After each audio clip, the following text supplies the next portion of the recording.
Salam sehat untuk kita semua. Kemensos hadir tanpa statik. Baik, selamat datang Ibu. Ya, selamat datang. Ibu-ibu, apa saja yang sudah dipelajari di pertemuan sebelumnya Pencegahan dan penanganan stunting melalui pemberian stimulasi pada anak. Baik Ibu, terima kasih. Apakah sudah menerapkannya di rumah? Sudah. Perkenalkan, untuk tujuan hari ini yaitu mencuci tangan pakai sabun. Nah, hari ini kita akan membahas 3 hal. Yang pertama, pentingnya mencuci tangan pakai sabun. Yang kedua, cara mencuci tangan memakai sabun dan mengetahui praktik baik mencuci tangan pakai sabun. Nah, mencuci tangan pakai sabun dengan benar merupakan salah satu cara untuk mencegah terjadinya stunting yang disebabkan karena diare dan penyakit yang menular. Ibu-ibu, apakah rutin cuci tangan? Rutin. Apa saja biasanya ibu melakukan cuci tangan? Sebelum makan dan setelah BAB dan BAK. Apakah ibu memakai sabun ketika cuci tangan? Memakai. Baik, terima kasih atas pendapat ibu-ibu yang sangat baik. Kemudian di depan ada 2 mangkuk berisi air dan lada putih. Saya meminta salah satu peserta untuk memakai sabun, mencuci tangan untuk pakai sabun, dan yang satu peserta lagi tidak memakai sabun. Nah, kita lihat nanti setelah kita celupkan ke dalam air yang berisi lada. Nah, baik, langsung saja. Yang satu mencuci tangan tidak memakai sabun. Satu lagi mencuci tangan memakai sabun. Sabun. Langsung. Baik, diangkat. Coba lihat tangannya. Nah, kurang bersih. Yang satu lagi menggunakan sabun. Coba celup ke dalam mangkuk yang berisi lada.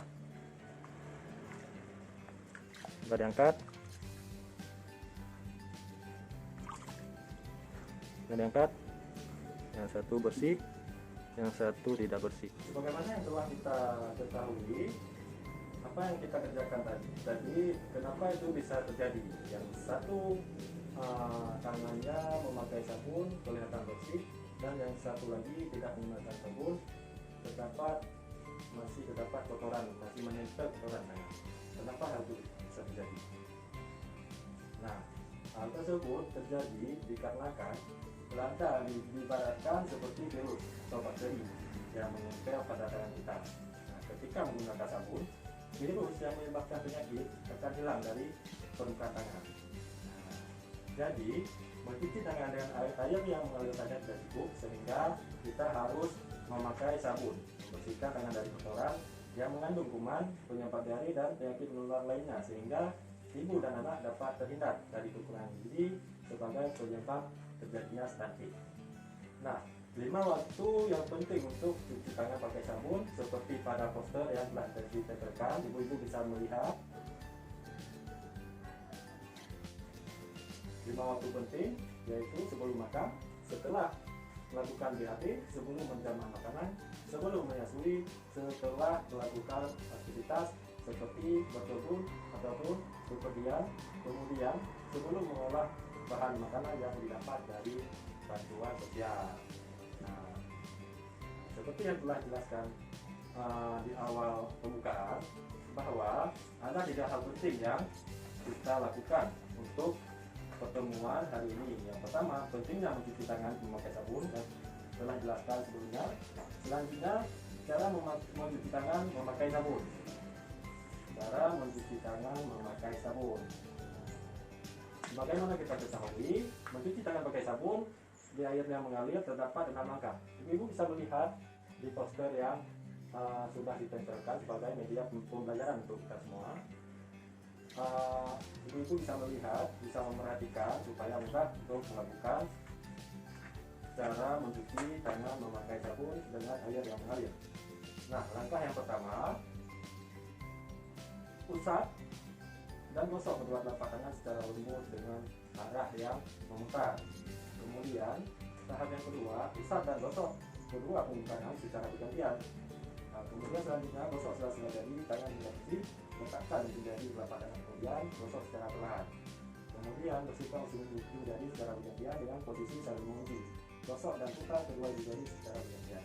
Selanjutnya bilas menggunakan dengan air bersih dan keringkan dengan tisu ataupun kain bersih. Nah, apakah ibu bisa memahami? Bisa. Nah, kalau begitu mari kita coba untuk melakukan cuci tangan pakai sabun dengan. Nah, di sini saya bersama peserta akan melakukan praktik ataupun cara melakukan cuci tangan dengan benar menggunakan sabun dan air mengalir. Langsung saja, silakan ibu.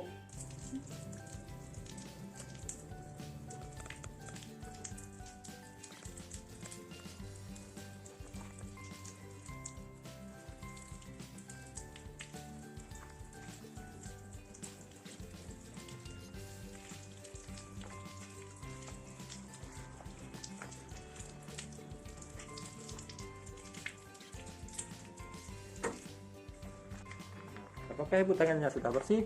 Sudah. Masih terdapat kotoran di tangan? Sudah bersih. Sudah bersih, terima kasih ibu. Setelah ibu melakukan cuci tangan memakai sabun dengan air yang mengalir, apa yang ibu rasakan? Tangannya terlihat bersih dan bebas dari kuman.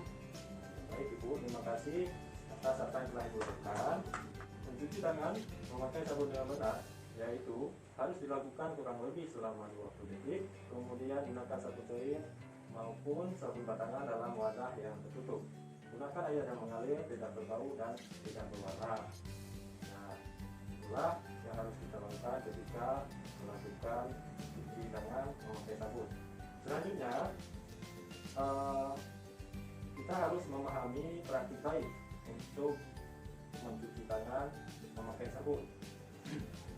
Nah, untuk praktik baik dalam cuci tangan memakai sabun, sebagaimana kita ketahui bahwasanya cuci tangan tidak harus menggunakan alat yang mahal seperti wastafel. Ibu di sini bisa menggunakan alat-alat yang sederhana, bisa membuatnya secara mandiri dan bahan yang sangat murah dan sederhana.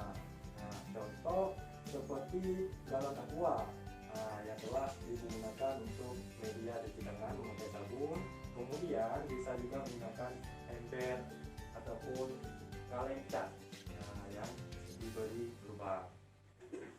Nah, kemudian tempat penampungan air harus dibersihkan dan dikuras secara rutin untuk menghindari lumut dan jati nyamuk. Kemudian cuci tangan hanya memerlukan air yang mengalir dan sabun yang digunakan tidak perlu sabun khusus anti kuman.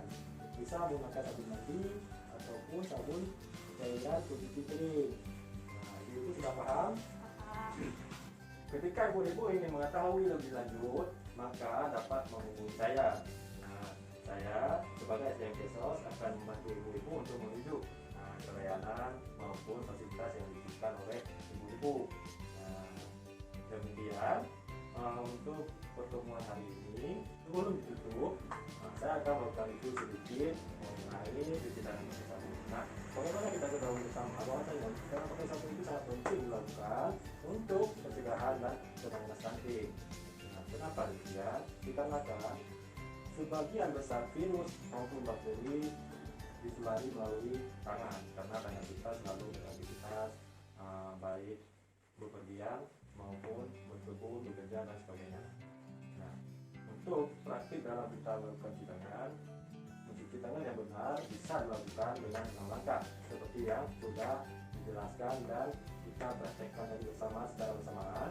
Kemudian praktik dalam melakukan cuci tangan pakai sabun tidak harus menggunakan bahan ataupun media yang mahal, cukup bisa untuk menggunakan barang-barang sederhana untuk dijadikan sebagai media cuci tangan memakai sabun. Demikian untuk pertemuan hari ini. Mari kita bersama-sama untuk membaca doa dimulai. Selesai. Terima kasih ibu-ibu semua. Assalamualaikum warahmatullahi wabarakatuh.